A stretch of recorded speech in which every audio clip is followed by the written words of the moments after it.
C'est l'histoire d'un mec drôle. Avec le temps, il devint un humoriste célèbre, extrêmement populaire.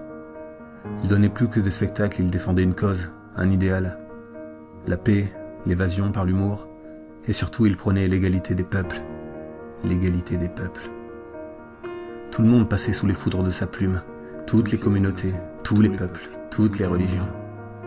Il mettait son immense talent au service de causes justes, n'hésitant pas à prendre de gros risques en s'attaquant aux élites, en bousculant les idées les plus préconçues. Le 1er décembre 2003, il réalisa un sketch à la télévision, un sketch qui a tout fait basculer. Ayant depuis longtemps orchestré des sketchs sur tous les peuples du monde, toutes les communautés, toutes les religions, il décida que ce sketch-là, précisément, mettrait en scène un colon israélien.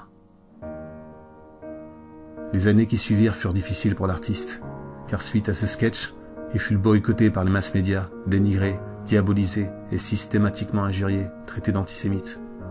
Mais il n'était pas plus antisémite que vous et moi. Il voulait seulement que tout le monde passe sous la foudre de sa plume, sûrement dans un souci d'équité, dans sa volonté de mettre sur le même pied d'égalité tous les peuples, toutes les communautés, toutes les religions. Mais en France, il en est autrement. Voyant que le thème du sionisme et d'Israël était un thème qui ne pouvait être abordé, celui qui osait montrer du doigt, critiquer ce gouvernement corrompu, se retrouvait obligatoirement cristallisé dans un rôle d'antisémite. Il prit alors son courage à deux mains, et ne se souciant guère de l'image qu'il reflèterait, continua de vouloir percer l'abcès, d'enfoncer les portes closes. En chœur, la majorité des médias lui firent subir les pires dénigrements. Traités en paria, ils essayèrent même de l'anéantir financièrement, sans même se cacher de cette propre volonté.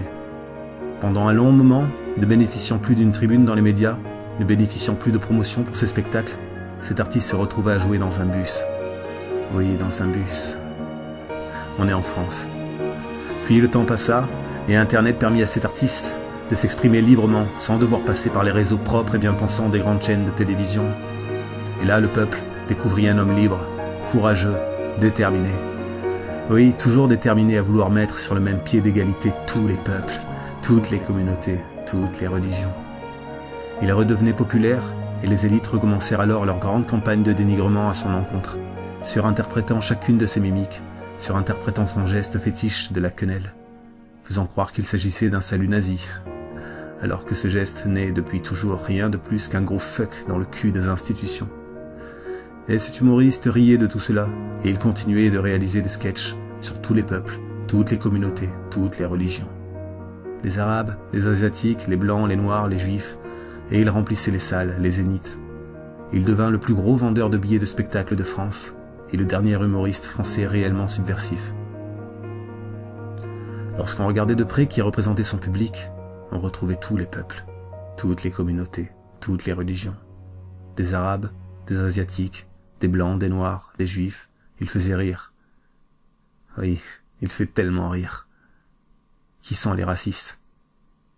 Est-ce les humoristes qui mettent tout le monde à égalité dans leurs sketchs? Ou est-ce ceux qui tendent à différencier, à extraire un peuple, une communauté, une religion, de cette grande famille qu'est l'humanité? Je suis un homme libre, je vis sur le sol français et j'ai le droit à mes opinions.